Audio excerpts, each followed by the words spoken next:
Difference between a retrospective and a prospective study. Data collection. The primary difference between retrospective and prospective studies is data collection.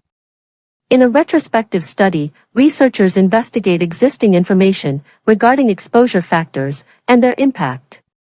Researchers may also use resources that are already documented or published, including medical reports and magazine or newspaper articles.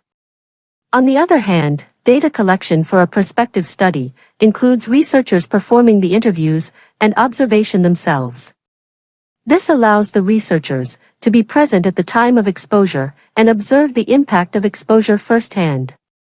In a prospective study, there are likely no records of the incident of interest because it involves events that have not yet occurred. Use and purpose. The purpose of a retrospective study is typically to add to existing research and information or elaborate on a recent discovery. Researchers use retrospective studies to analyze why something happened and to explain a recent event or discovery. While prospective studies differ because they're future-oriented, meaning researchers use them to discover if an event will happen. Scientists can use either kind of study to learn about a particular subject. The key difference between the two study types is their approach.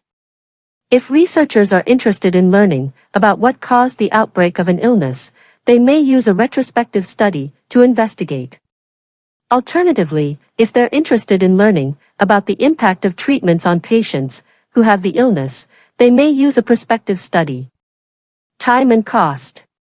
A retrospective study costs less and takes less time than a prospective study.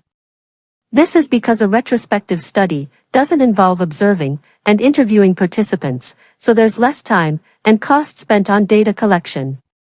In a retrospective study, data is readily available for collection and analysis, requiring a smaller research team and fewer resources. On the other hand, prospective studies can often be longitudinal, meaning that they take a set amount of time in order to measure and analyze the effect of exposure on the participants. In a prospective study, researchers may contact and gather participants and collect background data besides typical data collection and analysis.